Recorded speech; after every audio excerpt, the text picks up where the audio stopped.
Hello and welcome to SpyHards podcast, where your hosts go deep undercover into the world of spy movies to decipher which films make the knock list. But remember, this information is strictly for your ears only. I am Agent Scott. And I'm Cam the Provocateur. And Scott, somebody put a river here.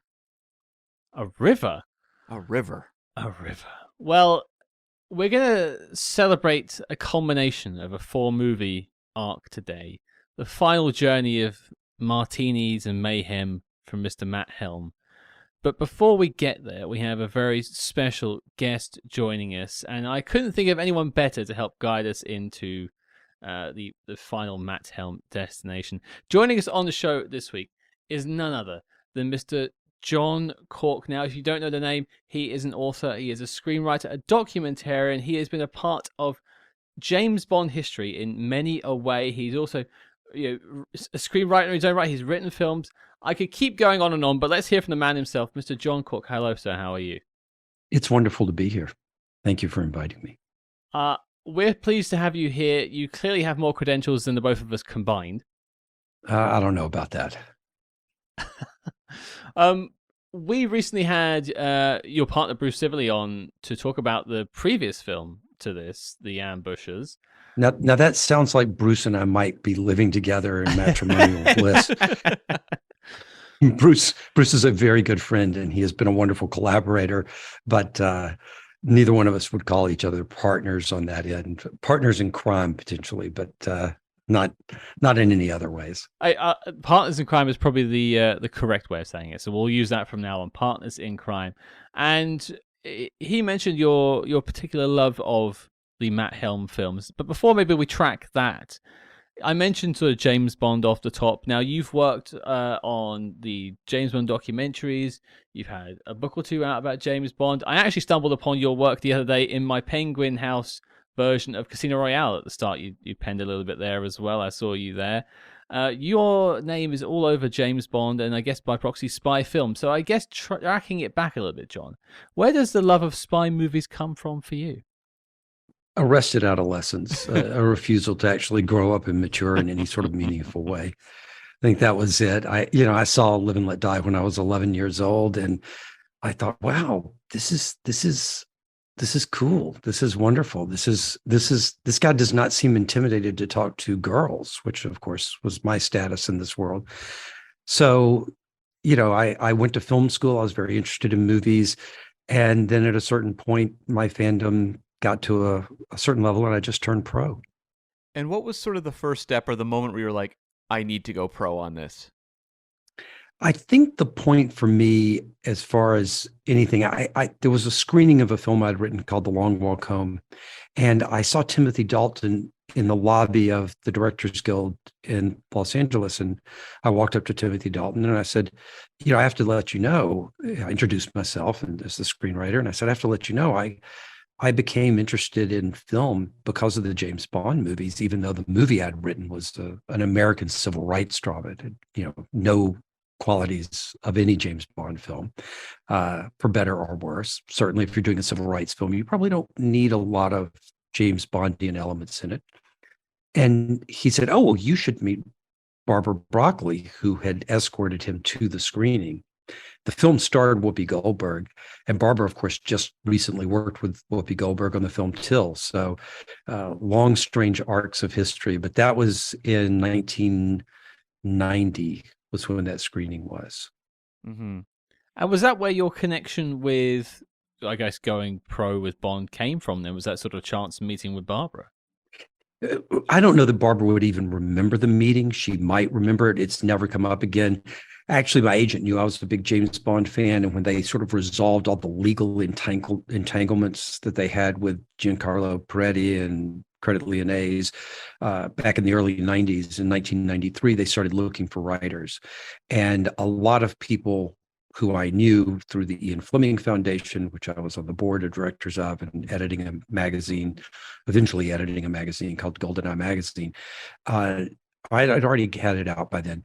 They were saying, so what's going on with the new Bond film? So I called my agent, and my agent called me back and she said, well, John, I'll tell you what's going on. They're looking for writers, and you have an appointment to go in and pitch to them.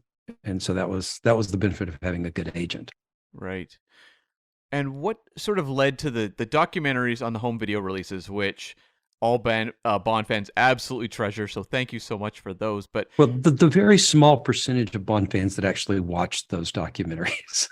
Well, in the world of diehard Bond fans, they are obsessed over. And I mean, I have myself have watched all of them. I'm going to say minimum 4 times, minimum, and some more.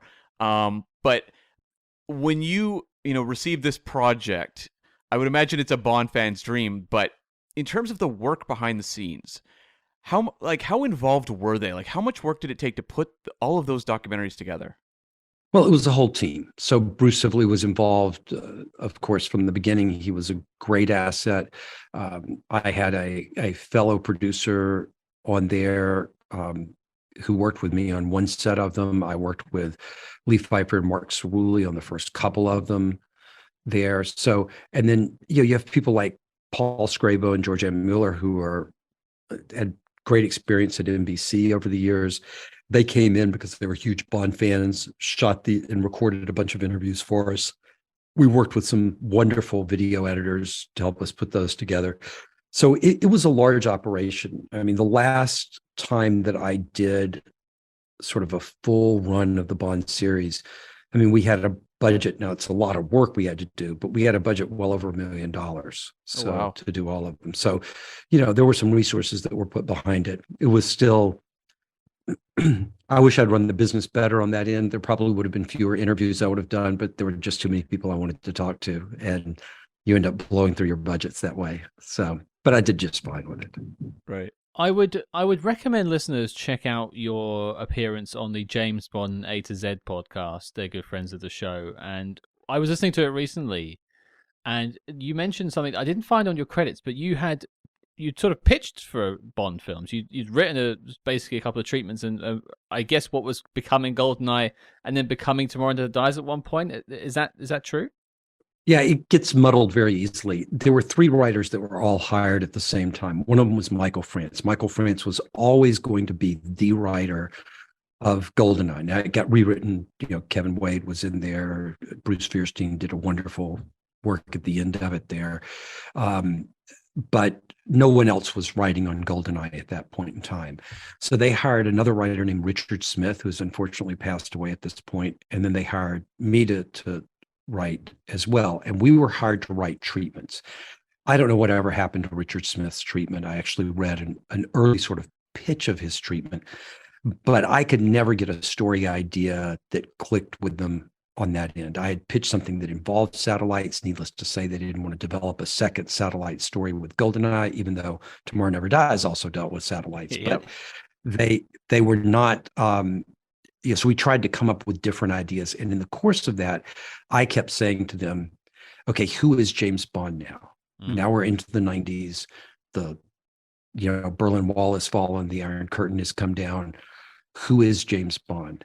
And that led to me working on a document called James Bond in the 90s, which is of no use to anybody right now. But at the time, I went through all the novels. I went through examples from the films, and I said, okay, here's examples of James Bond's character. Here's where we think he ought to be in the 90s. At meetings with Cubby, Barbara, Michael, and even Dana, discussing where we wanted James Bond to be in the 1990s. And they handed that out to other writers. They handed it out to department heads as really a touchstone thing. It wasn't a book of laws. It wasn't a book of rules. It was just a place like, you may disagree with this. Maybe you'll have a different idea of who James Bond is and try to do something very different with it that may be better than the ideas in this document. But it was at least a starting point of like, all right, is this the James Bond of The Spy Who Loved Me? Is this the James Bond of License to Kill? Is this the James Bond of Goldfinger? Different times call for a different version of the character. Mm-hmm. And your introduction was with Live and Let Die. And I'm just curious, when you look at Bond now, do you find yourself still gravitating towards that Roger Moore era? Or what era for you now is kind of your favorites, if you will? Well, my first memory of ever seeing any movie anywhere in a movie theater was from Rush with Love. I was a very small child, and it's a very brief memory of the water catching on fire. But Live and Let Die was the film that made me a fan. And I quite enjoyed the Roger Moore era. But I have to say, as far as eras go, the early Sean Connery films and then the Daniel Craig era, Daniel Craig's performance is just so solid for me. He's just such a fantastic actor. So, uh, all of the eras have their pluses and minuses, and at a certain point, you just come to a point where you find something you can love in all of them. And if you're a hardcore enough fan, you also find something you can despise in all of them. Bond fans love nothing more than to sit around and just bitch about these movies that they love. So we've spent many hours doing exactly that on the show. And, I said listening to that episode, and I'll put links in the show notes below to really go through it. But, there's things we haven't touched on. You worked with Mariam Darbo on Bond Girls Are Forever, former guest on the show, Mariam, and that's a wonderful book. You also, again, worked with Bruce on James Bond: A Legacy, another wonderful book there that's up on my shelf. And I just think, what a person to have on to talk about Matt Helm. Exactly. So, well, I did the special features for the two Flint movies. Yes, you did. There was somebody else who did some other special features, but my company did some special features for those. And so I feel like the big three are Matt Helm, James Bond, and Derek Flint, of course, in that order. But now I've got the chance to touch the golden hem of Matt Helm, and I so deeply appreciate it. And I'm in your debts. Well, I think actually with the Derek Flint ones, I think you actually spoke to one of the friends of the show, Matt Bradford, interviewed him for one of those or two of those back in the day for those special features, if my memory serves. Yeah, Matthew Bradford's a great guy. I love Matt. Yeah. He's fantastic. He's been on a couple of times. Very insightful about, especially European spy films. He knows his stuff, so he's a good get. But just as one sort of last overlooking question, maybe before we get to Matt Helm himself, outside of Bond, perhaps, but spy movies, you mentioned Derek Flint, you mentioned Matt Helm. Is James Bond what you always go back to, or do you find yourself gravitating back to different types of spy films when you're picking a spy film? I like to try to watch ones that I've never seen before. With the Bond films, I have seen them so many times at this point in my life, because when you work on the special features, when you're going through and making the documentaries, I mean, you're just running back and forth through them. It actually took me a few years after the last time I did a run of special features, which was 2008, 9, somewhere around there. It took me a couple of years before I could just sit down and watch a Bond film and actually enjoy it. And I'll meet new people and they go, "Oh, we should watch a Bond film together." And I'm like, okay, do you mind if I'm on my phone sometimes? I might have seen this one before.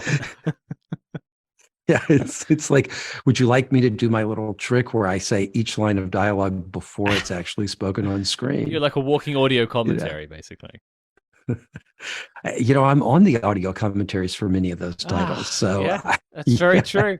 And I suppose then Matt Helm himself, Cam, we're here. Let's talk about him. What is the film in question? Yes, we are tackling 1968's The Wrecking Crew, the final Matt Helm adventure starring Dean Martin. Yes, he's sailing off not on a hovercraft this time. He's back on a train. But I think before we talk about our experiences, let's get that letterbox synopsis out of the way. Here it is. The Wrecking Crew.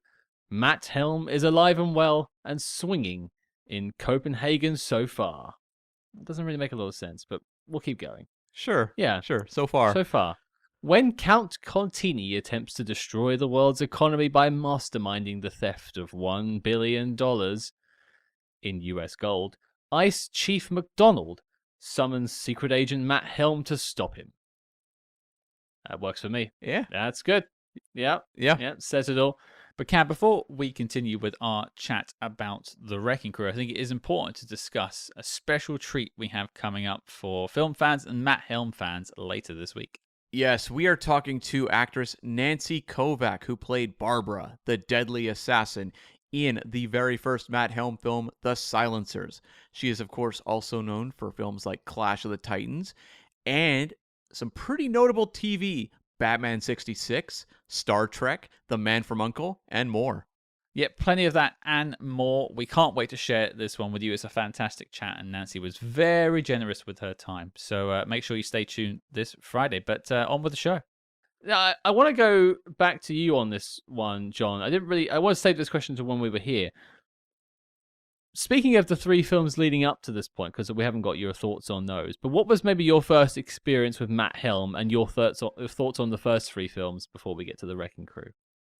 Yeah, I wish I could remember what network they were on, but I saw them when they were airing on television in the 1970s. And I seem to remember one of them was on network, but soon they were all relegated to the late movies. Sure. And I would stay up and watch them, on a Friday night or a Saturday night when they would screen. And often, staying up too late, being rather tired, fighting to keep my eyes open. And my thoughts were, wow, these are not very good. It's been a real, saying nothing about The Wrecking Crew, but about the first 3, it's been really interesting tackling these on the show because they have a legacy. As you said, there is the big 3, but it's tough to carve one of them in the, in the stone on the pantheon of all-time spy films, because quality-wise, maybe not there, but they hold a certain special place. Yeah, I would say for me that they have a weird place that they hold, because these are films made out of spite. These are not films made out of love. Isn't that the key to art?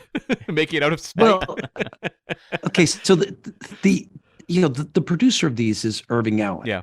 And he had turned down making a deal with Ian Fleming to work with Cubby Broccoli as his producing partner to make the James Bond films. He had famously said at some point that the Bond novels were not fit for television, much less feature films. And this is back in the late 1950s when television was a lot, a lot fewer resources than it has now, for example. And he was still shared an office with Cubby when they were making, they were still developing the early Bond films. So he was in the room when some of the discussions were going on, even as late as the development of Goldfinger, when they're talking about how to do a gadget-laden Aston Martin. Mm-hmm. And he sits there and watches From Russia with Love become the highest grossing film that was ever released in the United Kingdom. And he basically walks down to the bookstore, finds a freaking Matt Helm paperback, and options the rights. Yeah. And then he decides he's going to make these things. They need some sort of a star. He goes to Columbia, which had passed on the Bond films initially. And Columbia is like, yeah, we'll do this. Who do we want to get to star in it? And Hollywood looked at the Bond films as this weird joke. Mm. I mean, they were like, who goes and sees these? It's almost like the Fast and Furious films now, that a lot of people, they make tons of money. They have a huge audience, but a lot of people have a great deal of disdain for the Fast and Furious films. And the Bond films were treated that way as well. You don't have Goldfinger nominated for Best Song or From Russia with Love for Best Song, because the Academy didn't want to take these things seriously, the cognoscenti of Hollywood. So yeah, this is a film that is made because he's like, okay, I can do this too. And they make a deal with Dean Martin, and it's a very lucrative deal for Dean Martin, who's making more playing Matt Helm than Sean Connery's making playing James Bond. That has its own ramifications. But yeah, these are not films that are made like, oh, we love the people who want to see spy films. Yeah. These are like, oh, we can give this audience what they want in a crasser and cheaper fashion. Mm-hmm. And that's the philosophy that informed the making of the Matt Helm movies. Crasser and cheaper is a comment I might pin that we'll come back to later. Well, one of the questions we asked right at the start is, what are your original experiences with this film in particular? I mean, you say you don't really recall your first time watching them, John, but do you recall ever seeing the Wrecking Crew before revisiting it for this podcast? Oh, yes, I'd seen the Wrecking Crew numerous times. And sort of, what was your sort of previous thoughts on it back in the day when you first saw it, if you can recall? Well, the main thought is, wow, they have really good fight scenes in this one. I mean, you actually see Dean Martin getting into it and doing some really cool kicks. And, there's a point where he actually flips a guy over his shoulder, and it's Dean Martin. It's not a stunt guy doing it. There's plenty of doubles in this movie and some very bad doubling in places. Yeah, it's very Star Trek. Yeah, there's that. And I just, that's really the thing that I thought is like, oh, they did that. And then they really didn't have much of a screenplay for this, did they? That's pretty much it. There's no character to Matt Helm. There's just Dean Martin hamming it up. Nobody's telling Dean Martin how to act. He's too successful. He's making too much money off of TV and records and nightclub acts. Nobody can tell him anything. So he's just goofing around and looking like an idiot. Which is, what we do professionally. So maybe that's why I like him so much. But Cam... he's the one we can relate to. Yeah, absolutely. Matt Helm is our man. I mean, my only connection to this film is through the recent Quentin Tarantino film, Once Upon a Time in Hollywood, which is something we will probably touch on when Cam's doing behind the scenes later on. That, I think it definitely is something that's worth a mention. But Cam, I'm quite curious about you. Had you ever caught this one? I know you have a bit of a connection with Quentin's theater. Well, okay, so yes, I mean, I had never seen The Wrecking Crew before.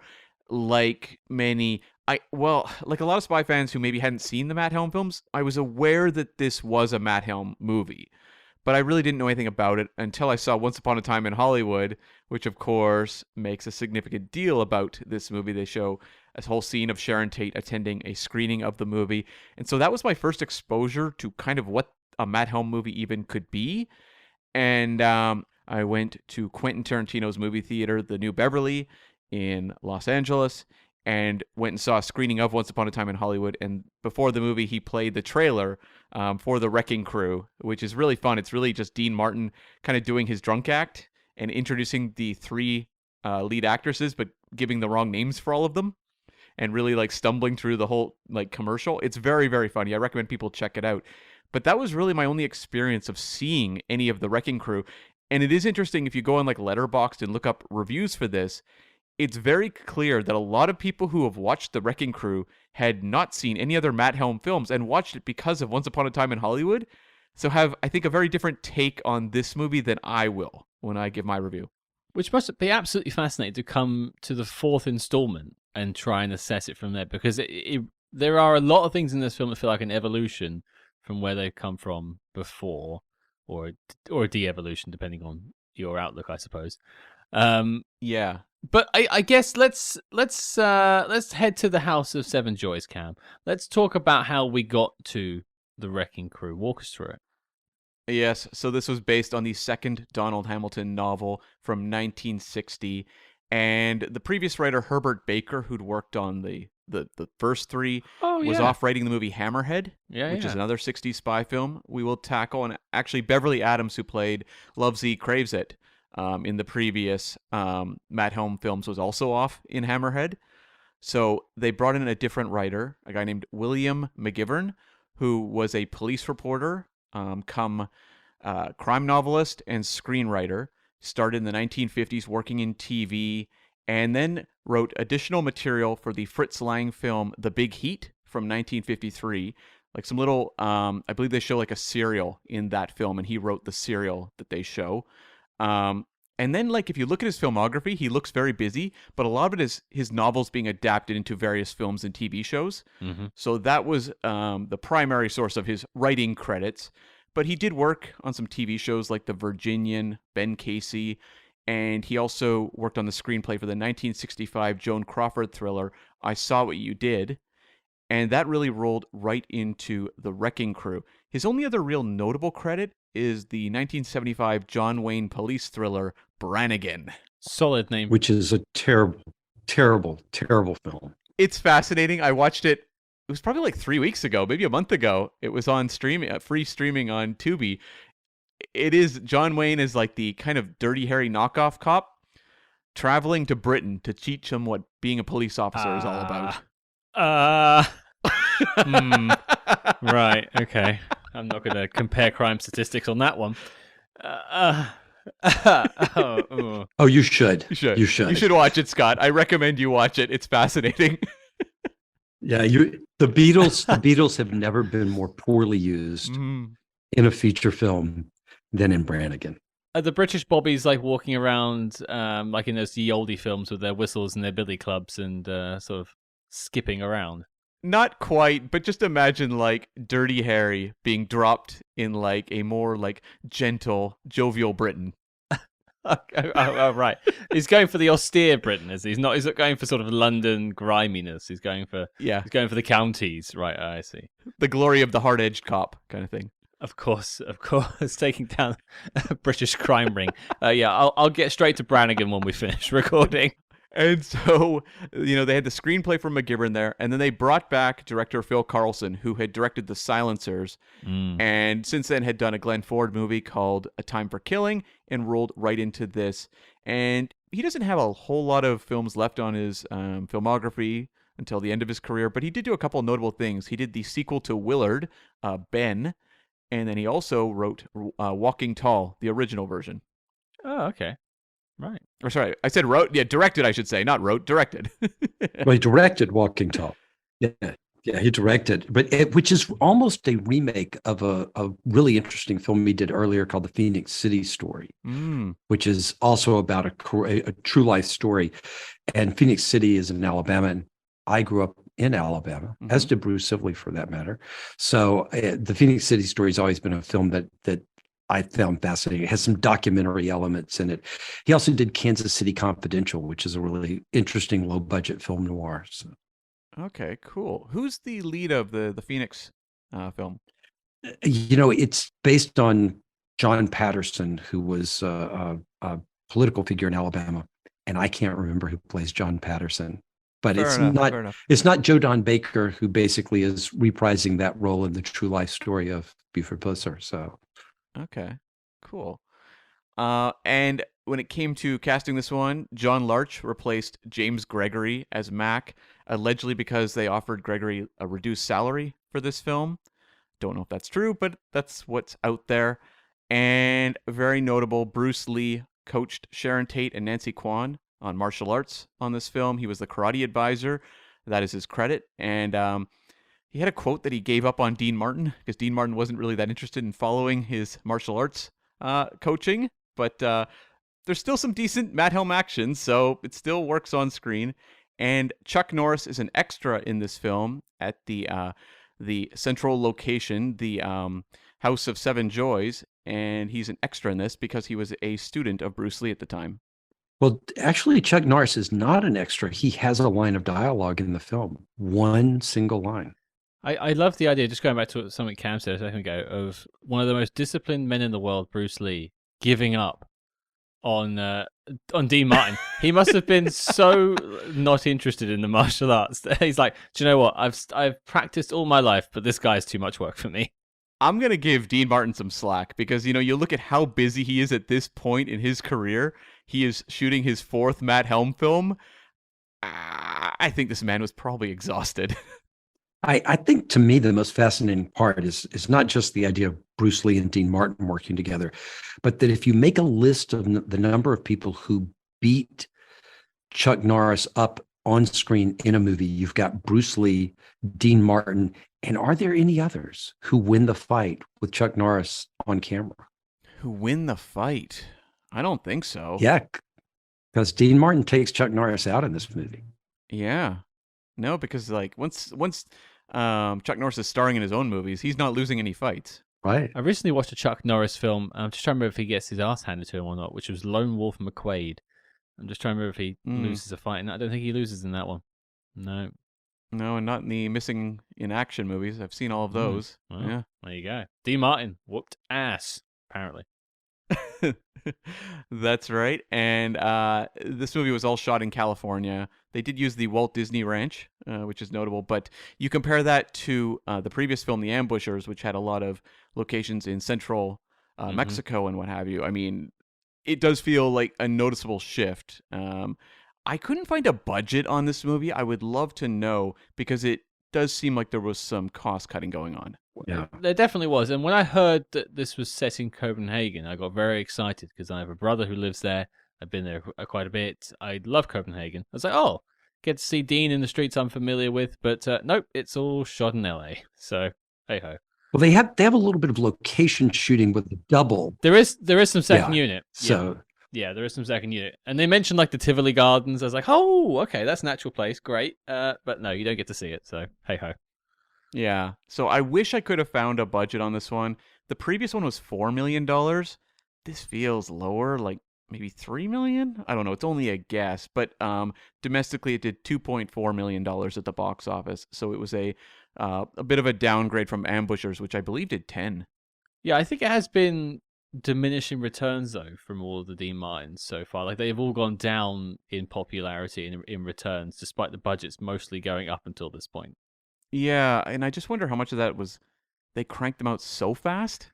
Yeah, Like, I mean, Sexty Sex was a big year for Dean Martin.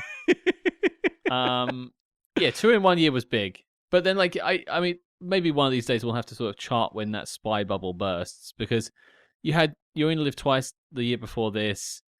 On Images hasn't come yet, but like spy films are still coming out. Hammerhead, things like that are all still playing. Goldfoot's have just come out. Yeah, there are. That's what killed it, Yeah. Scott. It was Goldfoot. It was Goldfoot too. Yeah, Franco and Chichio.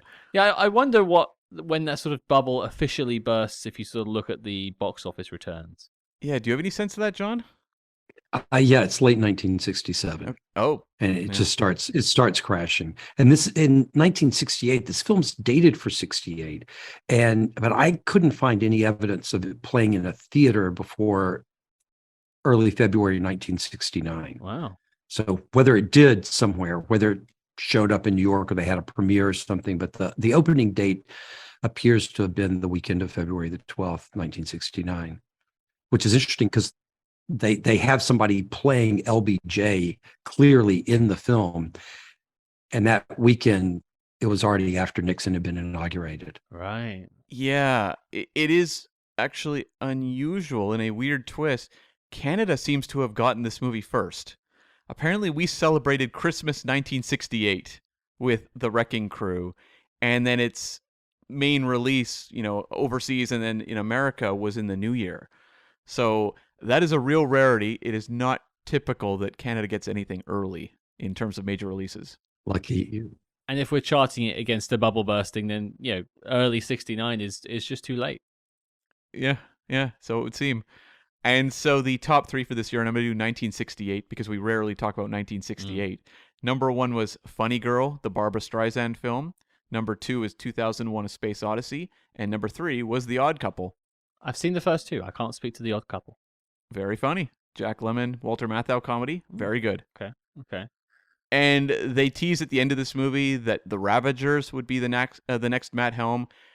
It was a couple factors, it seems, that just kind of killed that off. Obviously, the box office was not strong, so the studio appetite, I'm sure, for a follow-up wasn't massive. But apparently Dean Martin was also pretty done with the character, especially after the death of Sharon Tate. He just felt like he had zero interest in reprising the role.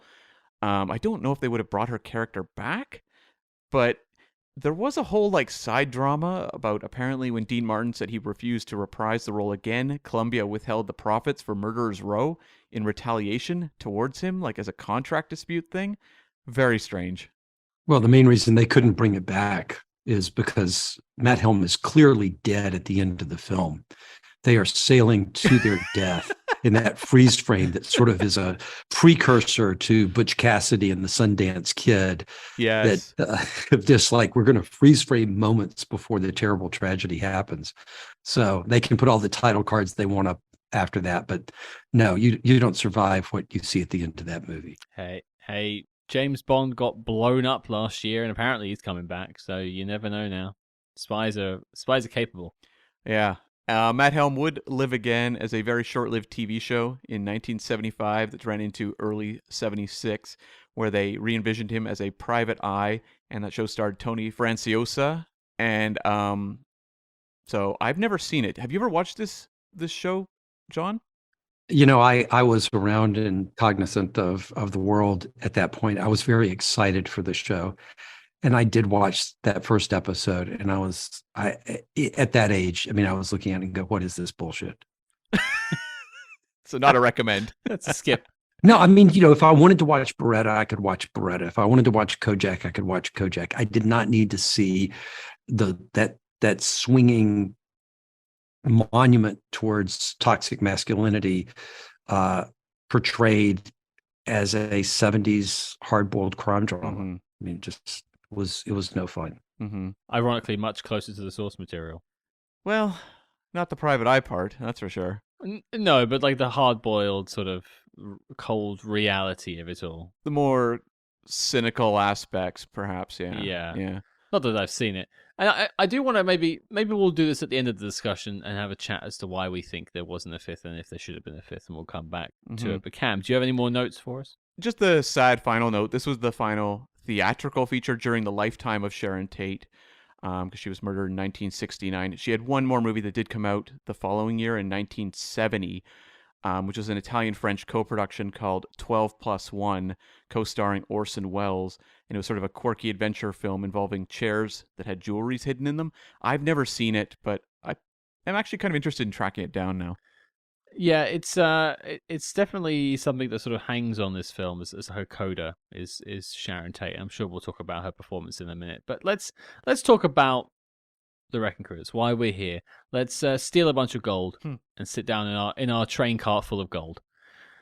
John, you're our guest. You've come along to talk about Matt Helm. You've been clamoring to talk about Matt Helm for years, it seems. This is your time. This is your moment. The Wrecking Crew is 2023. What did you think of the film?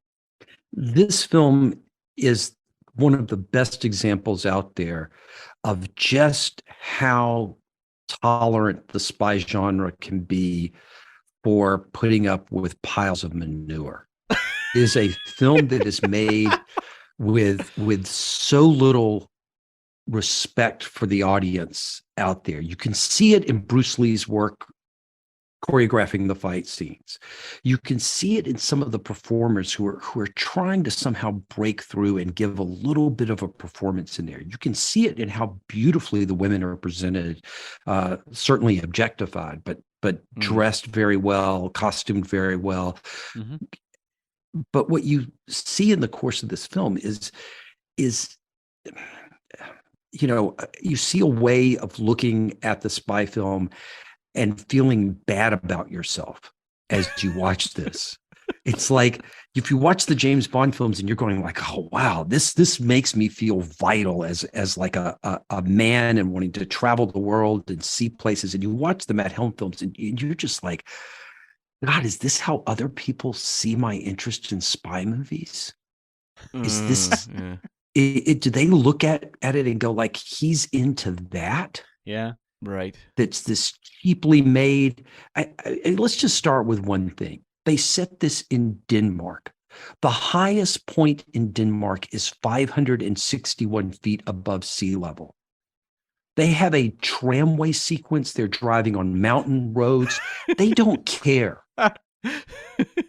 They just don't give a flying flip. They're driving past English language road signs, car chases. They just are like, whatever. These people, we can feed them as much crap as we want to. And as long as we say it's a spy movie and put Dean Martin in there and some beautiful women, we're okay. I mean, the sets look like they are leftovers from old episodes of The Munsters. So you're saying you love this movie is what you're saying. Here's the worst part about it. I kind of do love this movie. Yeah. There's a self-awareness there, but it's like the addict who's like, heroin's destroying my life. Can I shoot up again? Well, it's got so many things that worked in the first three that still work now. And I think champion among those is Dean Martin. He may be perhaps a tad bit slower in this film. Perhaps a tad bit more laid back and a tad less engaged, but it's still Dean Martin. It's still the king of cool. Yeah. Yeah. Dean Martin's complexion in this movie looks like a used ashtray. Okay. I mean, there's a tinge of gray on that tan. The skin, I'm talking like dead looking gray on top of whatever tanning solution that he's swathing himself with. I think Dean actually moves better in this film than he does in any of the three previous films. The problem is you can't get a performance out of Dean Martin. Now, his main form of dialogue, because whatever they wrote for him, I'm sure he often just didn't say. So you'll have something like Sharon Tate's character going like, oh, this little canal body of water thing that we were going to drive across, it's too deep after she's sunk in over her head. And Dean Martin's, the way he acts to that is to go, it's too deep. He just repeats what's said before by anyone and asks it as a question. That's his performance. There's never this sort of thing where you feel like, oh, wow, this guy actually could seduce the ugly friend of any of these women. Right.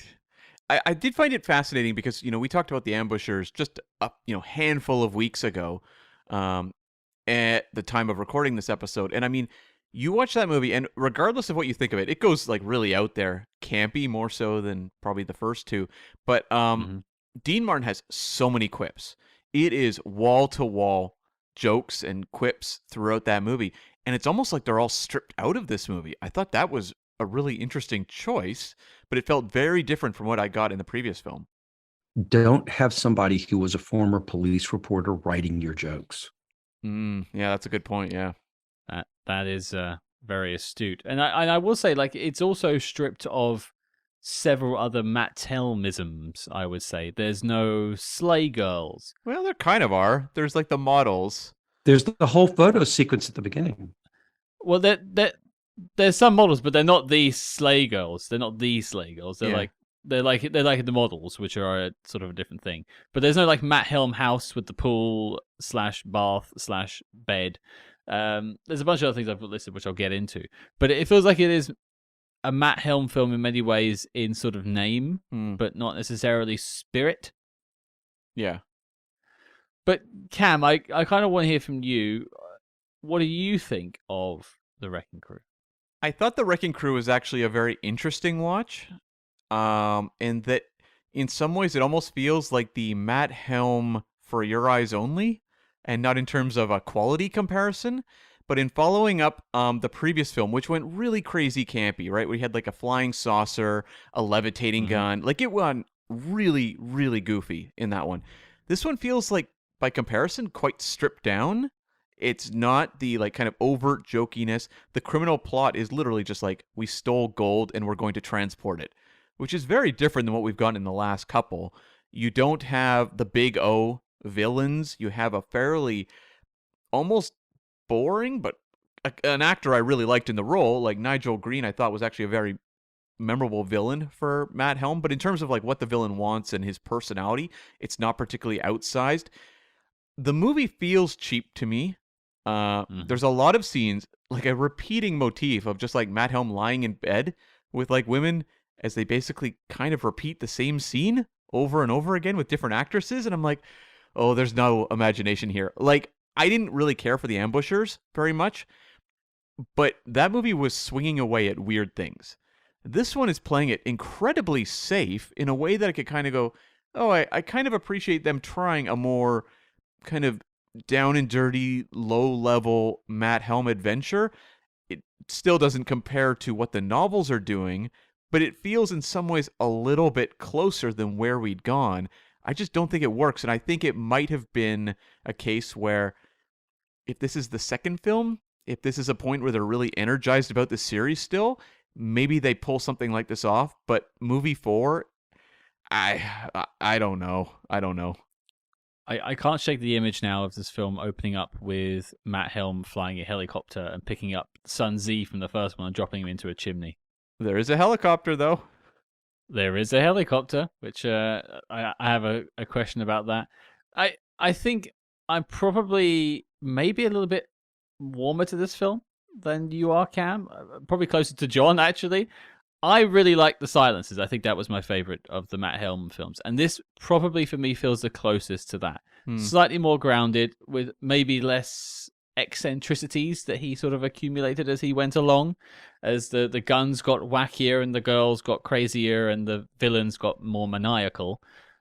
Unfortunately, this film does not feature a red frobby thing, patent pending.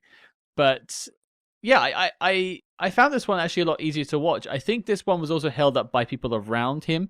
Sharon Tate, I will call out as actually being pretty darn good. She's no Anne Margaret, but Anne Margaret is on something in anything she does that keeps any film going. She is the lifeblood of anything she's in. But Sharon Tate is just like, it's like the antidote for whatever Dean Martin's putting out. She really just levels the playing field for me. And I really like seeing Nigel Green. It's great seeing Major Dolby back in a spy film, doing something weird once again. Last time we saw him was the Ipcris File many moons ago on the show. He's got a great death. A great death scene. He's got a great death scene. He does indeed. And so, yeah, I think I was overall warmer to it. It's a shame it's lacking some of like the Helmisms I wrote it down as. Some of the accoutrement of the Matt Helm films. I imagine people seeing this for the first time. You said that about like the people in reaction to Once Upon a Time in Hollywood seeing this as the only Matt Helm film. I imagine they probably will watch this and not want to see the other ones, which is a shame. Because I don't think it's particularly as inviting as The Silencers is a good sort of starting point. But I would probably reach for this one after I was going to reach for The Silencers. I was just going through Letterboxd reviews, and the number of people that mentioned, I watched Once Upon a Time in Hollywood, so I watched this. The number of them that said things along the lines of, if you want to watch your drunken uncle hit on women who are 20 years old for 2 hours, sign yourself up. And it's like, I can understand how you would have that takeaway if this is your first Matt Helm film, and you didn't see kind of when the formula sparkled a little bit more. I mean, to be fair, Dean Martin's never not looked like your uncle. I know. At a wedding. There's no defending that one. It's true. He was just more charming when he was a bit younger, I suppose. Yes. But let's not pile on it too much. Let's get to stuff that we liked. John, give us some things you really liked about The Wrecking Crew. Well, I think I've really said them there. I really love the fight sequences in there. I wish Bruce Lee had actually been in the film because it's just so much fun to see the fight scenes feel like actual fight scenes. In all the previous films, I felt the fight scenes were weak beyond belief. So in this one, it feels like people are actually getting the crap kicked out of them. And, that's something you kind of want to see if you've got fight scenes in movies. I think the other thing that I liked in this movie is just being able to sit back and laugh at it.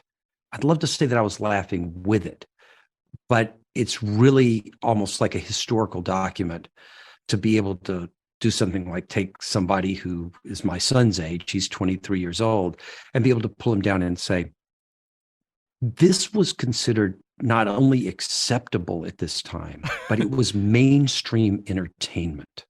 Yeah. And you can look at it. I also enjoy looking at all the sort of things that they were referencing from Bond films. They were trying to get ahead of the Bond films. They have, Elke Sommer's character say, we have all the time in the world, which I always felt with these films that somehow they were getting copies of the scripts of the upcoming Bond films and trying to like throw a little red meat out there just to say, haha, we got this done first. And then, oh, we're going to copy this other thing that you've done in a Bond film. So they have their version of Little Nelly, which in typical Matt Helm fashion is not nearly as cool, looks a lot more clunky, and is completely useless as far as having any real impact on anything. But not the best paced. Watching that helicopter fly over those trees for about 27 minutes, got a little old. Yeah, I mean, well, it's just, you can tell he cares a lot about it because the helicopter, for no reason at all, just crashes off the top of the train. And like all other vehicles of this era, the moment it hits the ground, it explodes. Now, the champion of that is actually in Brannigan, where there's a car that goes out of control and it is in midair when it just ignites and explodes. Yeah. So, but this is, crazy how often these sorts of things happen. But it's just a film where I can sit back and I can look at it and I can go, wow, the world has changed. So I think that's what I really enjoy about it. But the fight scenes are fun. Yeah. The fight scene between Sharon Tate and Nancy Kwan in sort of the bedroom where they're fighting each other. I mean, I could see people taking the mickey out of it a little bit. But I think it really works. It's actually quite vicious between the two, which you don't often see, even in Bond films from the time. You don't see two women really going at each other, apart from maybe like the camp scene in From Russia with Love. But also, if you go back to like 1960s and look at scenes of just martial arts in American films, it's frequently very, very poor.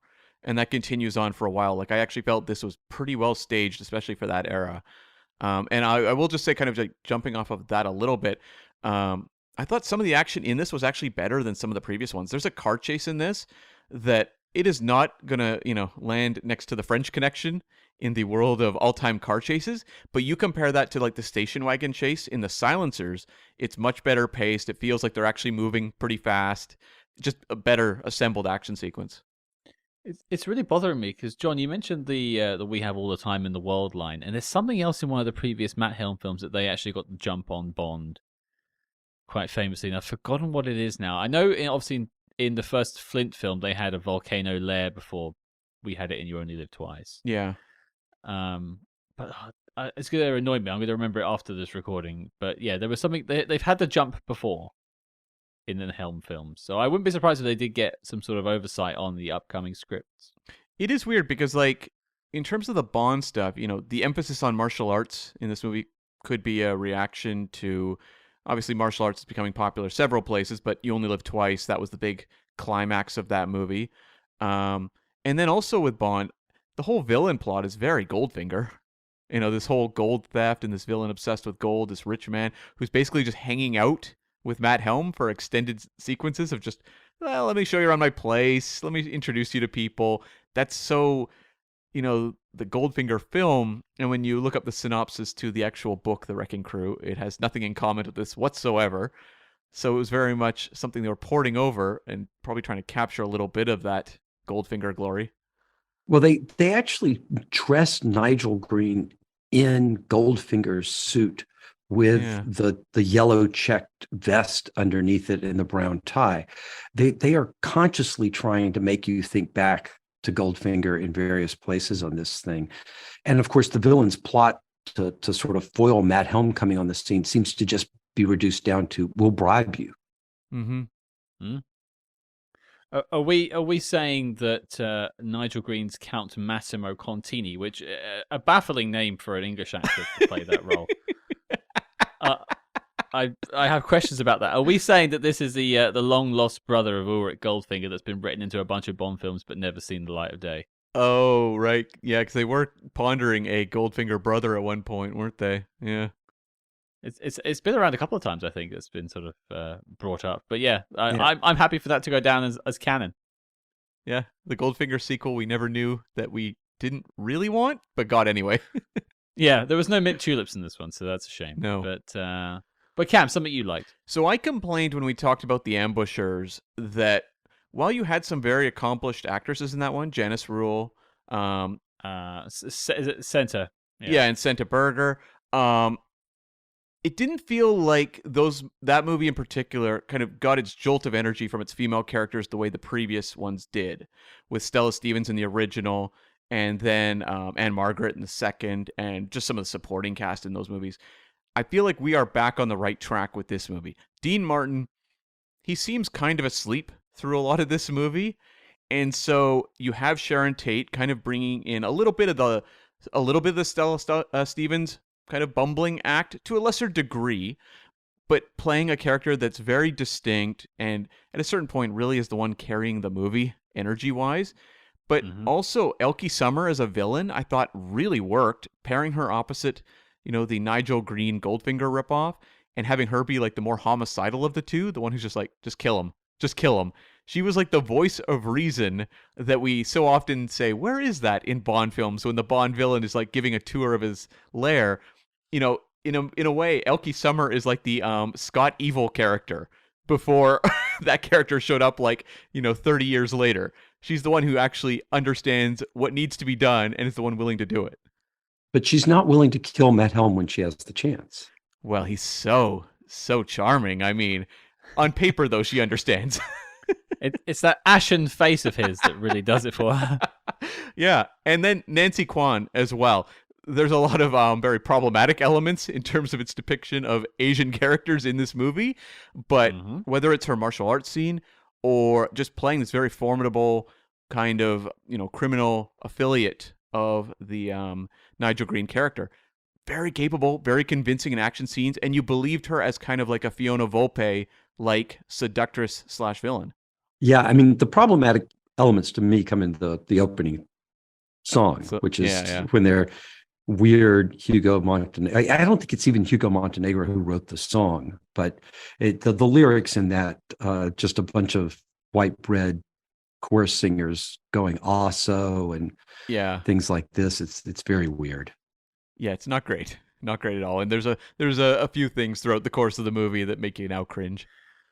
Yeah, I had the female leads as one of my likes as well. I think all three of them, Elke, Nancy, Sharon, all really hold the film up and probably do a lot to lift up from, I guess, Dean Martin just sort of strolling through it casually. And I think between that and the fight scenes, they were like my two main likes as well.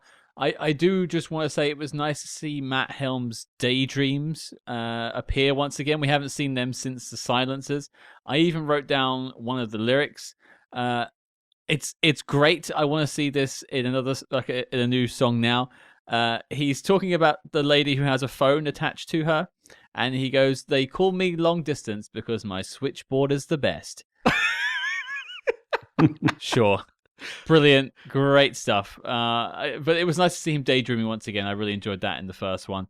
Other than that, I will say I think Phil Karlson's gets how to pace these films, because one thing I said was good in The Silencers, and I have said is good in this one, is it feels better paced than the middle two. I struggled with the latter half of both of the second and third Matt Helm films. I felt these were more consistent throughout. Not necessarily like super flashy or like high moments, but they kept the same sort of tone and pace throughout, where I wasn't really checking my watch. I mean, it's not high praise. Like, you just did your job correctly. Thank you, director. But considering what I had to deal with in the ambushes just recently, where I wanted to pull my non-existent hair out in that train sequence at the end and the hover motorcycle and stuff, this was a much better sort of climax/finale. So what we're saying is that this is not glacially paced, but maybe like a gallon of ice cream left out in the sun, slowly melting paced, which is a vast improvement. But the temperature is not going up and down outside. It's staying consistent, so the ice cream is melting at the same pace. I just read, actually, the first Donald Hamilton book, Death of a Citizen, in prep for this episode, and it was just fascinating to me to read that novel and be like, what the hell did they get this movie series? Like, how did this spawn from these books? They have nothing in common at all, really. But that book is so economical in terms of its storytelling and pacing. Like, it is a fast-paced, really quick read, very engaging. And then I get to these movies, which want to be these kind of fun hangout movies, but boy, pace-wise, they are night and day from what the source material is. Like, they feel like you're just kind of like ambling through. This one, though, I agree, Scott. The previous one, especially, I think, pacing-wise, really began to wear on me by the end. This one, I was actually surprised. I paused at a certain point to get up to grab a drink or something, and I was surprised how far into the movie I was. Like, it actually felt like it was flowing okay. About 10 minutes in, right? yeah, that first 10 minutes just flew by. Woo-wee! Yeah. Oh, sign me up. Yeah. We interrupt this program to bring you a special report. Attention, SpyHards, diehards. Independent podcasting, much like the spy game, requires considerable resources, whether it's research, equipment, hosting, or of course constructing a hidden moon base. We're putting out the call for your support. That's right, the SpyHards Patreon is the home to our ever-growing lineup of Agents in the Field episodes, where we decode non-spy films from your favorite spy actors, and The Debrief, where we activate our billion-dollar brains and predict how the spy movie news of today will shape tomorrow. Cam, what have we got in our crosshairs this month? Scott, June is coming to an end, so it's time to launch the latest episode of The Debrief, where we're going to look at news related to James Bond, Mission Impossible, Secret Invasion, and who knows what else. So accept your mission and hop in the Helmmobile today at patreon.com/SpyHards. But before Spectre agents intercept this broadcast, let's get back to the Spy Jinx. But I think we need to chuck some hanky-panky grenades at the film. Dislikes time, folks. John, you've mentioned a couple, but any more you want to tackle? Things you didn't like about this film? There's so many things that in my heart and in my brain that I dislike about the film. I think the thing that I dislike the most about it, though, that I also love, is that we once again have a villain. And this was a whole industry in the 1960s of watching TV screens. Because at the time in the 1960s, you really couldn't photograph a TV screen with a film camera because there's a problem with the film going at 24 frames a second, the video going at 30 frames a second, and it just would look like the picture was rolling in a bad way. You'd have these lines streaking up and down them. So every time you would see a TV screen in a movie from that era, that meant somebody had to optically put in the video there. There was another way to do it, but there was an entire industry of people who made their living for a good part of a generation doing that. And I think some people were able to retire off of this film. There is so many TV screens, closed circuit cameras, and every single one of those shots, you just go, there can't be a camera there. They do not have 17 helicopters flying over a train where the people on the security guards on the train are like, I wonder what those are doing up there. Yeah. It looks like they're shooting film at us or video of us. I think that's one of the things that I look at there that I go like, come on, man, this is too much. But then there's this other part of me that loves it. So, everything I hate about the film, I also love about the film. I hate Dean Martin's performance. It is terrible acting. He is not cool and suave or debonair in any form or fashion to me. He isn't drunk. He's not funny. He's just stumbling through this role. But I love it too. I can't help myself. So I don't really have that many brickbats to throw after all the crap I've thrown at it so far. It's funny though, like, there's a Star Trek episode everyone will know, Red Alert, where Kirk fights the Gorn, the green lizard creature, for those that don't know what the Gorn is. And that is an episode where they are constantly watching this footage that clearly no one would be filming of the two of them fighting and chasing each other. That is set in like the 23rd century, so I can give it a pass. But this movie, I'm like, come on. You're asking me to believe that you have all these cameras all over that train. I mean, I'm kind of with you, John, where I rolled my eyes at it, but it was always kind of charming in a very kind of silly way. Yeah, it's almost sort of like, oh, you really you are laughing at me, aren't you? And I'm going to laugh back with you. I will say one other thing that I found out in doing a little bit of private research on this is that the United Nations Convention on Human Rights actually barred the use of the soundtrack of this movie for interrogating prisoners. I'm so glad. I'm so glad you said that, because like I was watching this movie and I know Hugo Montenegro's work is often celebrated. I hated the score to this movie. There was individual musical cues that worked for me. I liked his work in The Ambushers just fine. But that like 60s like bop bop bop kind of like music they would play consistently, it did the pace of this thing no favors. Like when you kept playing this very like lazy kind of poppy music, it just was grating as hell for me. There are lengthy sequences where the only sound is human voices going ba ba ba ba ba ba ba. Ba. I just over and over repeating the same like 6-note sequence in there. This it's truly, it does make you want to scream for mercy. So you won't be adding that one to your vinyl collection anytime soon? It's going to be in my iTunes rotation pretty heavily if I can actually find that vinyl. They're probably never going to release it. They don't want to hurt the world anymore. I also will point out, in terms of soundtracks, this is also, and in terms of missing of a Helmism, which is a term I'm going to coin from now on, Helmisms, it doesn't feature a Frank Sinatra joke in the entire film. No, I don't. What a shame. Yeah, they do bring back the Dean Martin music cues from the earlier films, which I appreciated. But yeah, you're right. There was no like really obvious jab at Frank Sinatra. They were always just kind of fun. Yeah, I don't know. That was just a little thing. But yes, I had noted down in my dislikes section that the soundtrack, I don't know what happened between these two films and if the composer had lost his mind by this point. It was the late 60s. There was a lot going around. that's very true. So it didn't work for you at all? No, Yeah, no. yeah. I'm not very, despite being like, moderately trained musician, when it comes to soundtracks and films, I don't tend to notice them too much unless they're either exceedingly good or exceedingly bad. Usually it's like backing tracks, like lift music for me. I don't really notice it's there. And it jumped out to me almost immediately. I mean, even that song with the House of Seven Joys, the intro music was pretty bad, even just lyrically. Yeah. But throughout, it was just like an assault on my ears. I had to just sort of ignore that was going on and sort of go back to watching Sharon Tate and Dean Martin. It reminded me of the type of score you would hear in like a Herbie sequel, like one of those live action Disney movies where they are just cranking out 4 or 5 a year, and they're like, I don't know, come up with something peppy.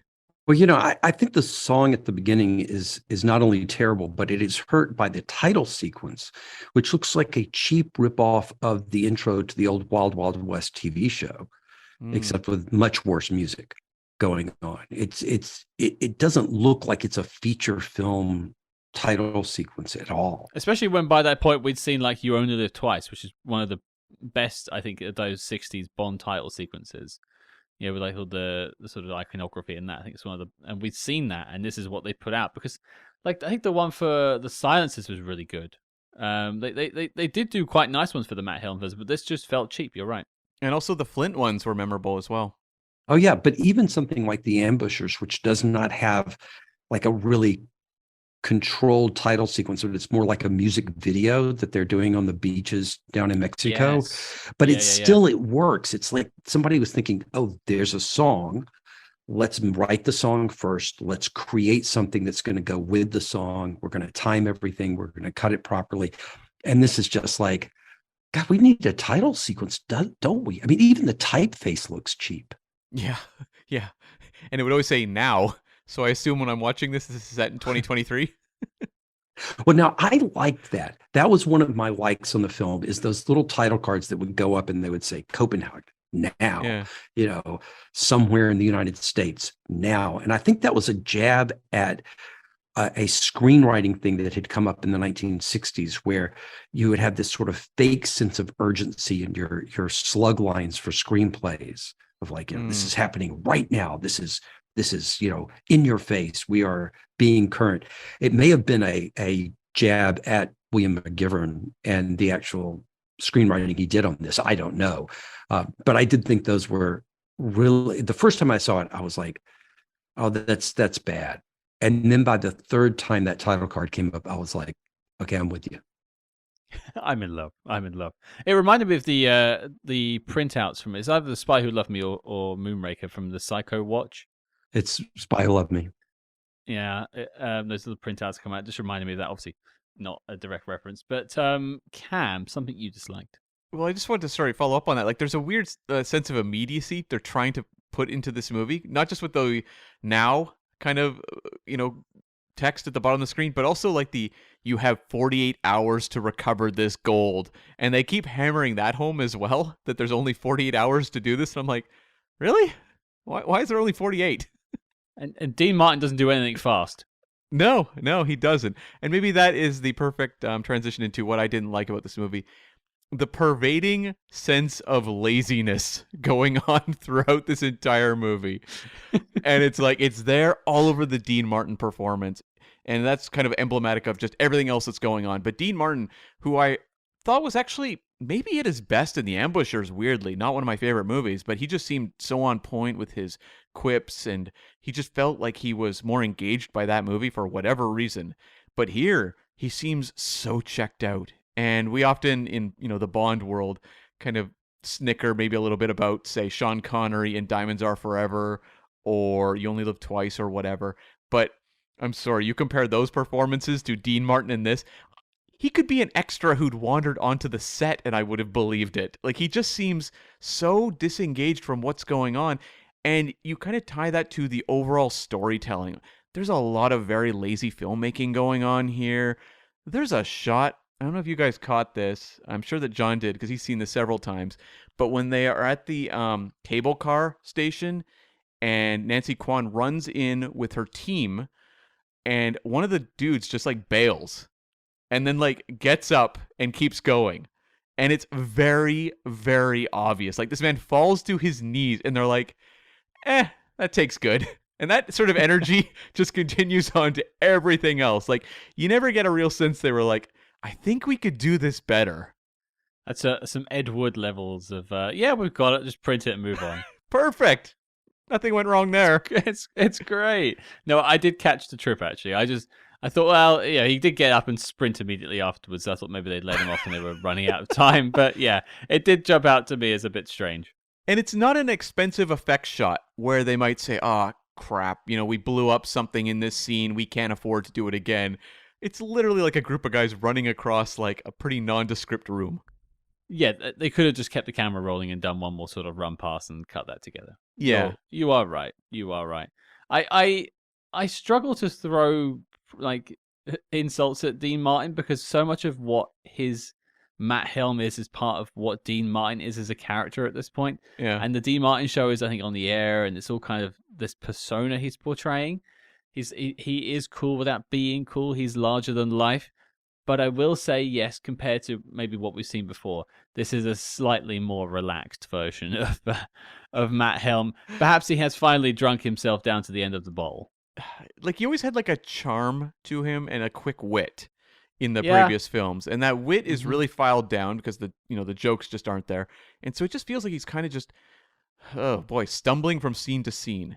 And you have a lot of the actresses who I mentioned in my likes doing a lot to inject energy into their characters and trying to bring the movie to life, but the filmmakers are also not helping these actresses at all. And also Nigel Green, I thought, was doing as much as he could.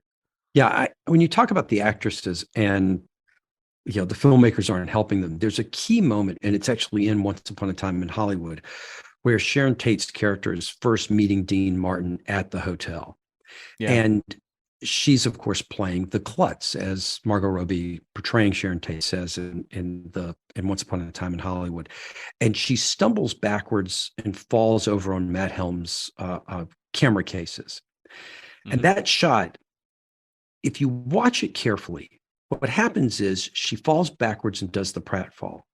And she realizes that her legs have splayed open and that the camera may be able to see her underwear up her miniskirt there. And she immediately takes her legs and wraps them together closed. They use that take. Yeah. That's very intentional on the part of the director, the producer, and the editor.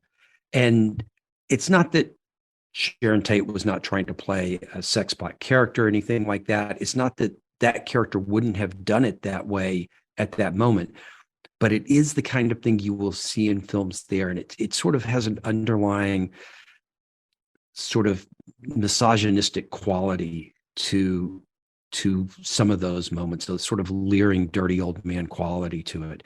And that's one of the things that struck me, and I think it's used very intentionally in Once Upon a Time in Hollywood, where they show that, and you see Sharon Tate's character watching the film with the audience and reacting to the audience laughing and going like, oh, it's okay because the audience is with this moment or whatever.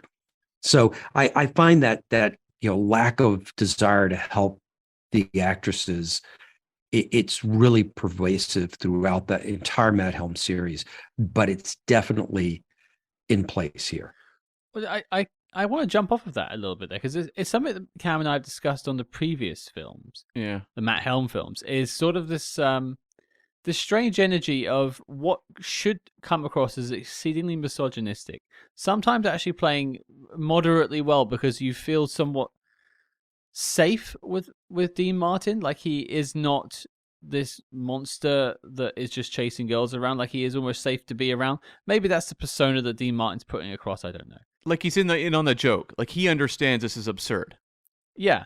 Whereas this film, and I think you're right, John. I think it is actually the filmmakers more than necessarily Dean, but there is like a seediness to this one that isn't in the previous three films as much as it is here. Yeah, I mean, I certainly think that Dean Martin's character is written in such a way that he is so magnetic to women. Whether he comes across that way on screen or not is open for debate to various people, but that he's so magnetic. And so he's constantly saying lines like, well, they're never going to believe this back at the office.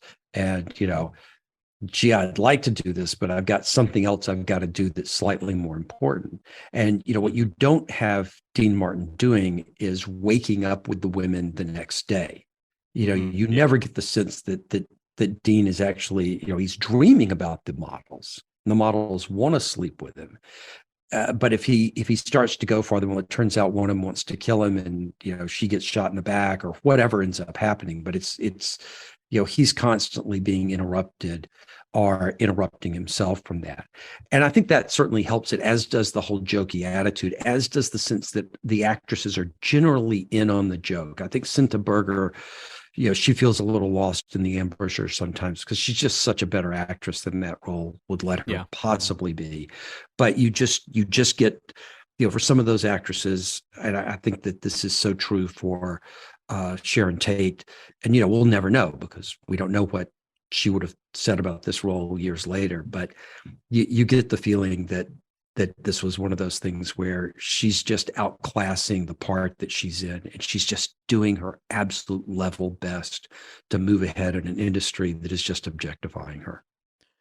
Yeah, like the male gaze camera in this one is incredibly strong, where I was like genuinely like surprised at how like predatory it often was. Like you have the introduction of Elke Sommer off the top where I was like, whoa, you don't normally have introductions like this. The way they're framing her in this shot feels like very, we talked in the previous ones how it felt like Playboy culture was such a part of the Matt Helm series. But this is like the dark side of Playboy culture, the way they're depicting the women here. And a lot of the stuff, I agree. Like the stuff with Sharon Tate felt like the worst. Like they were really showcasing consistently through the movie. They're like, examine this body part of Sharon Tate in this sequence. Now we're going to focus on this. And it carried like through the entirety of the movie. It was just very noticeable because as much as the previous films have a real sexist bent to them, it didn't feel as I think the word we've been tossing out, like seedy, as it did here. Like here it felt, maybe because the production felt lazy and cheap, it felt almost like more like an exploitation film than kind of this winking Hollywood fantasy movie. Yeah, and certainly in these sorts of spy films, Sean Connery manages to take his shirt off in the Bond films. Dean Martin takes his shirt off in the previous 3 Matt Helm adventures. Yeah. But in this one, we do not get to endure a shirtless Dean Martin as well. It really does just have that sense of like, okay, the turtleneck's going to stay on. But we're going to make sure that we can get Sharon Tate into a costume that's relatively sheer, and she's going to be braless. Yeah. Which I think goes back to something you said earlier, John, where like, or somewhat said, but basically this film is probably the first of the Matt Helm films that feels like it's being targeted at the spy movie fan, but the bad side of sort of spy movies and what they do. Like this is the one that you don't want your mother / wife / girlfriend / boyfriend walking in on you watching. This is the embarrassing one. You're like, I'm not watching The Wrecking Crew, Ma. For the 5th time. I'm watching Springfield Rifle. Sure. I'm going to be honest with you. All the Matt Helm films for me fall into this category, and I say that as somebody who will watch them again in my life. I recently watched all 4 in prepping for this podcast. And I'm sure there's some point around where I'm going to go like, I just don't remember them well enough. I need to dive back in there again. But I just don't think these films were ever made with the idea of we're going to make a good film. I think that these films are made with the idea of like, oh, audiences like that shit that my former partner Cubby is shoveling to them with the Bond films. I can do it. Yeah, I can do that. I'm not going to have the same level of budget, but what the heck? People like Elvis movies. We're going to make Dean Martin Elvis movies. Yeah. We just have him play a spy called Matt Helm. I didn't know what to make because, there is this kind of, as you say, like Elvis movie, this light sort of comic energy to these movies in their best moments. And that's what they're aspiring to be. But then I was really thrown by the death of the Elke Sommer character in this movie, who gets like this like brutal machine gunning to death sequence. That I was like, whoa, this feels like way more hard-edged than what this movie's doing otherwise. I thought that was a bizarre moment. Well, Tina Louise, I mean, they have to return her to the spirit of Gilligan's Island. I mean, she's blown up there at the beginning. So Yeah, again, that's I think the screenwriter. I think that's William McGivern. I think he tended to write to a harder edge. I don't think he had a sense of humor as a writer. There's no evidence that he did in any of his other films. And they think, well, okay, well, Dean's going to be in there. Dean can liven it up. Nigel Green's, a good comic presence. Elke Sommer knew how to do that kind of sex pot comedy very, very well. Nancy Kwan had done lighter roles and comedy roles, but they can't they can't lift up what McGivern is brought to the page. Mm-hmm. For my dislike, I was going to say both of the two things you guys have said again. I think we're sort of in simpatico for a lot of this. I, again, just have a kind of tiny little note. I think Major Dolby / Massimo Contini, Nigel Green's overarching plan is, for a while, it was like completely indecipherable. I had no idea what Operation Rainbow was. I was like, why is it called this? Until I actually stopped and thought, he's just trying to steal gold. That's literally it. Why am I thinking about this so much? And then I thought back to all the convoluted plots of the past, and I thought, well, at least they've stripped it down, but I guess it's not fun anymore. There's no reveal. Like, there's no fun, like, oh, so that's what you wanted to do with the gold kind of moment. Yeah. He's not like irradiating it like Goldfinger was or anything like that. No. So I think that was a shame. I said it's a shame we didn't get to actually really, really see Dean Martin running around Copenhagen. Obviously, we get the second unit stuff. That would have been nice. But really, that's all my dislike. So I guess we'll go to sort of final notes before we get to the knock list. I have a couple of questions. Firstly, if James Bond has Little Nelly as his gyrocopter, what is Matt Helm's version called? Oh my God. It's got to be named after like a drink, right? Little Martini? You can't have Martini because that's Bond. Yeah, you can't have Martini. Yeah, you can't. Yeah. He likes gin, so Little Ginny? That works. Little Ginny. I like it. That's his gyrocopter. I would say Fat Ginny, and I believe it's a helicopter, not a gyrocopter. I mean, yeah. I mean, just call it Fat Albert. I mean, it's so big and clunky compared to Bond's world and Little Nelly. Little Nelly, you believe, could possibly break down and fit into your trunk, but that thing is bigger than the Lincoln Continental he's driving it around in. That is true. That is very true. We'll go with Ginny. I don't know. I mean, obviously we haven't really touched on this, but Mac being recast in this film, I think it was a loss. The actor playing Mac in this one really didn't do much for me compared to the chap we had in the first few films. I would say this Mac. I mean, first off, he's the most active in the story of any Matt Helm film, and that maybe that's why they were trying to lure back the original Mac. We beefed up the character for you. You got more to do, but then they had the whole thing where he gets shot in the back. Yeah. At the end of the film, and somehow, even with a bullet in his back, he is able to be in his hospital bed, leaned up on his side, awkwardly making phone calls. I mean, that's a guy who recovers quickly. I mean, I just had my shoulder operated on, and I can barely move. So they must be having some magic sauce in ice to get through. Because also we had an ice red alert as a combo of Star Trek and Matt Helm in this film, which was nice to see. Yeah. Oh, and they had the red telephone, which is of course from Flint and Batman. So that was a nice little an extra prop they found in the prop room there somewhere. But you talked about the villain's plot and said he's just trying to steal gold. I think it's a little more complicated than that. The villain is trying to stop a shipment of U.S. gold en route to London. And apparently the way they've decided to take it is through the peninsula nation of Denmark via train. So how do you take the gold from the United States of America? It's heading to London and manage to go so off track that you have to move it via train through Denmark. There's definitely some geographical questions there, for sure. There's some challenges. I don't know they haven't quite thought their route out. I imagine every other train line in the world has gone wrong that's led them to here. Yeah. That's the only way I can plan it. But I'll throw it to you, John. Is there any sort of things that we haven't mentioned about the film you want to bring up before we get to the knock list? Oh, I think it's time to knock that knock list. Okay. Cam, anything from you? Just that I thought the trick booth was fun. It reminded me of Live and Let Die with the House of Soul booth. And I did kind of miss the wacky novelty gun that we got in the previous 3 films. Oh, well. Yeah, I think that's another crime writer issue there, but it would have been nice to see what they could have done. I still think the backwards firing gun is my favorite of the bunch. Yeah, I think so too. Well, okay then. Knock list time. So far, the past 3 Matt Helm films have not made the knock list. It's his final chance to make the list of the best spy movies of all time. You don't know. It could like a wrecking ball burst into our lives and onto the knock list. John, you get the first vote. Is the Wrecking Crew making the list of the best spy movies of all time? Now, is that what the knock list is, or is it the list of the spy movies that you absolutely need to see if you want to call yourself a spy movie fan?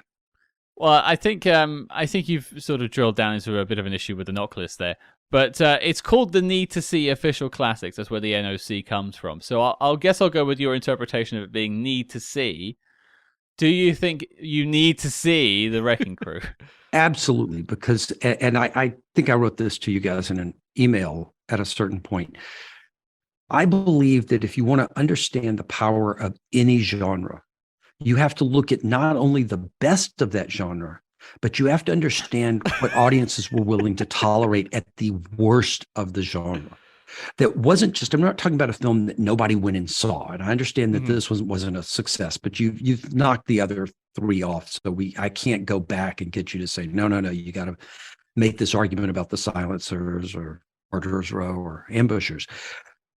But if you really want to understand the spy movie genre, you need to actually put your head into the outhouse and smell the crap and say, this is what audience they were lining up to go and see movies like this because they were spy movies and they loved the genre that much.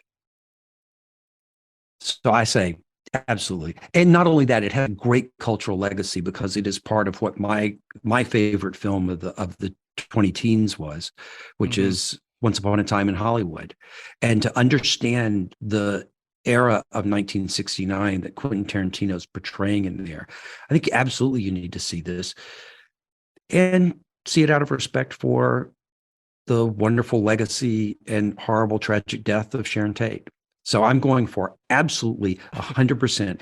Put it on the knock list. Make sure that people are going to watch this film and go like, oh my God, I get it. This is everything that is terrible about the spy movie genre right here on a platter. And I've got to deal with it now, even though I love this genre. I didn't think we'd have such a impassioned, emphatic argument for the Wrecking Crew making the knock list from you, John. I'm glad you've brought that to us. I don't know how Cam's going to vote. I have a theory, which I think might leave it to me in the end.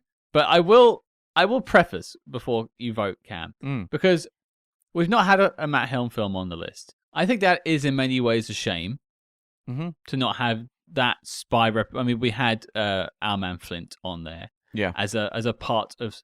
It wasn't necessarily one of our favorite spy films, but we thought it was an important part of the spy culture of the 1960s. Something like a touchstone to sort of view and get a feel of what the other spies were doing at the time in American James Bond. And I stand by that choice, and I don't think In Like Flint had any reason to be on the knock list whatsoever. No. But I wonder if we were ever going to put a Matt Helm film on the knock list, would it be The Wrecking Crew or would it be a different one? And I think that's something to ponder when you give your answer in just a second.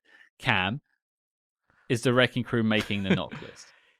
I actually really appreciate what John's saying because there's an anecdote, I don't remember where I heard it, but it was basically along the lines of like, if you approach a film student and say, watch The Godfather and Citizen Kane, then go do that, they aren't going to learn anything. They're going to go like, I don't understand how I can replicate this. Whereas if you show them movies of a lesser quality, you go, oh, these are the mistakes these filmmakers were making. Don't fall into that trap. So I think there's genuine value to that concept, but like, I feel like this is a tough one.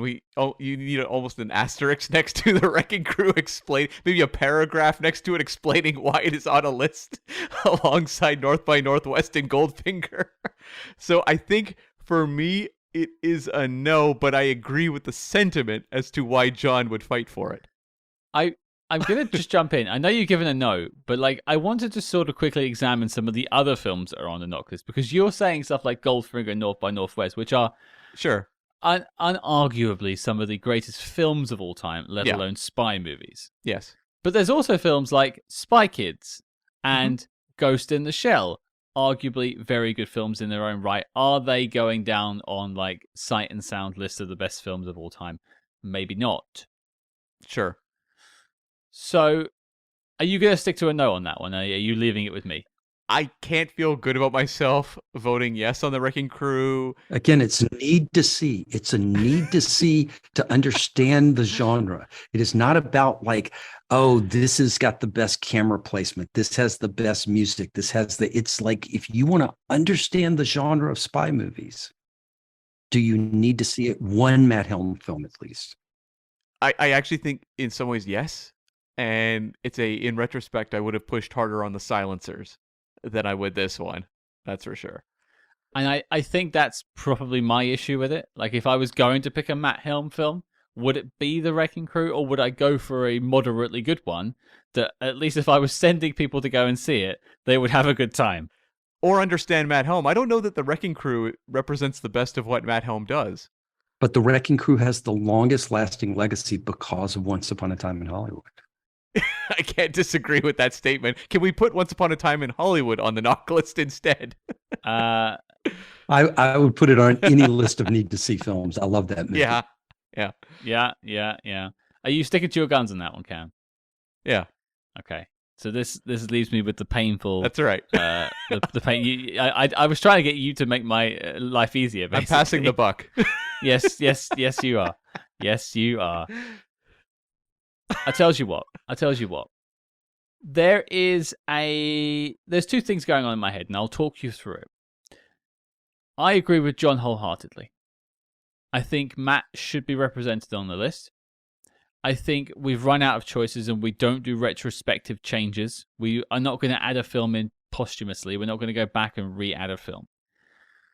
I think you should see what Warts and All looks like, and I think this is still an enjoyable film. I don't think I've really trashed like the film itself particularly. I think it's quite enjoyable to watch. There are problems with it, but there are problems with Goldfinger. There are problems with You Only Live Twice, and they're both on the knock list. You know, and I think you could all agree with that. Conversely, there is a shred of integrity left on the knock list, a shred. And I worry that if I vote yes to this, I've lost that shred of integrity. But I don't think you have it all. I mean, just the poster quality alone of all the Matt Helm films. I mean, these are some of the great 60s spy movie posters of all time. The trailers, as you say, they're all funny. They have that self-referential quality that Hitchcock started putting in trailers back in the 1940s. You know, they've got a lot of fun going on here on that. And this was the public face of spy mania in America. Matt Helm was far and away the most popular American spy in films and the most popular American spy in paperback book publishing. I think I need to make my answer now. It is tough because at this point too, this was not a successful Matt Helm film in comparison to the previous three. No, but there's been unsuccessful films that have made the knock list. Ghost in the Shell, first example, made no money whatsoever, a complete bomb, as it were. Yeah. And there are other ones on there. I tell you what, I'm gonna go with yes. Okay. I'm gonna go with yes. There's gonna be an asterisk next to it. There's a lot of provisos. There's a lot of explanations to do. And when we do a round table at the end of the year going through our choices, I think we'll have a discussion about it. But I think Matt Helm should be remembered. And if we are going to publish this list, like we say we're going to do at the end of this, we're going to put it together in some sort of book or something like that. We're going to put it out there. I think Matt Helm should be mentioned. I think he should get a shout out. I'm not saying this is the one for everyone. You might have problems watching this film. You might have better times watching The Silencers or The Ambushes or The Wrecking or, Murderer's Row. But watching this film gives you not only a slice of what America's answer to James Bond was, it also is potentially one of the most culturally impactful films to come out of the spy craze, apart from James Bond from the 1960s. You just look at Once Upon a Time in Hollywood. And I think both are very vital arguments to make. And I'm not even going to do this as like a tribute to Sharon Tate. Of course it was a loss, but this is not as like a tribute thing to her. I think it's an important bit of cinema to look at and to examine. And I wholeheartedly agree with John. I have a question actually for John. If the option was there, would you swap out this one for a previous Matt Helm for inclusion? It's not a choice I had to make, given that no thought whatsoever. If the option was there, though, would you have chosen if we'd said pick one of the four for inclusion, would you have picked this one or would you have gone with a different one? I think because of Once Upon a Time in Hollywood, I would have gone with this one, which has this Euro spy section in it where Rick Dalton goes off and makes a Euro spy movie. So I think I would have stuck with this one. It's also got the best fight scenes. And that I'm not even a guy who loves action that much. But it does give it that sense of integrity that Bruce Lee was involved with this film, that Chuck Norris, it's the first time he appears on camera.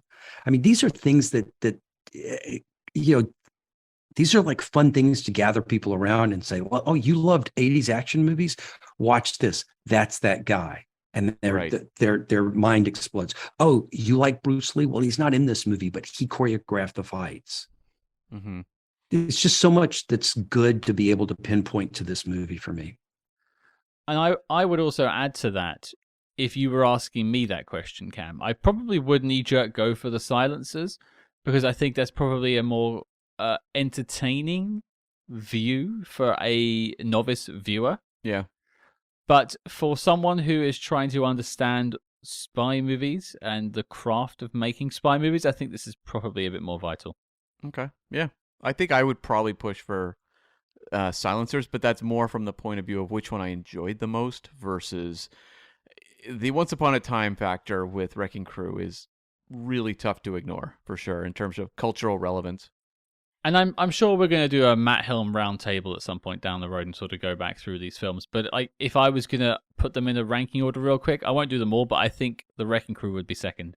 And not far behind The Silencers at all.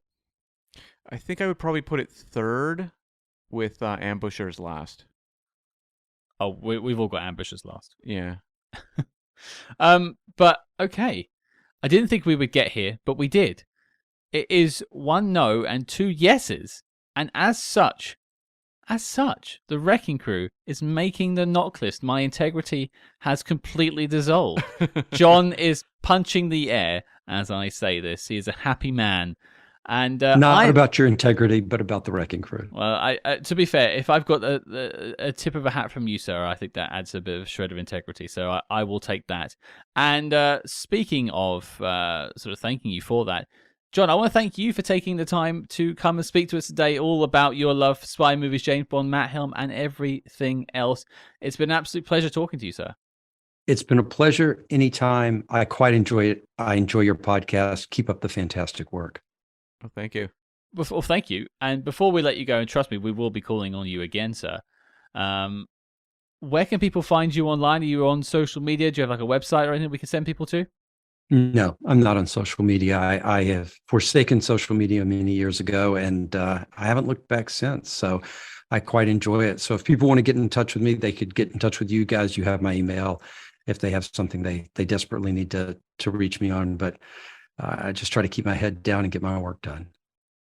That is basically how I live my day to day. I do not blame you one bit for it, sir. And I wish I could stay off social media sometimes. So I don't blame you for that either. But John, it's been an absolute pleasure. And we'll speak to you soon.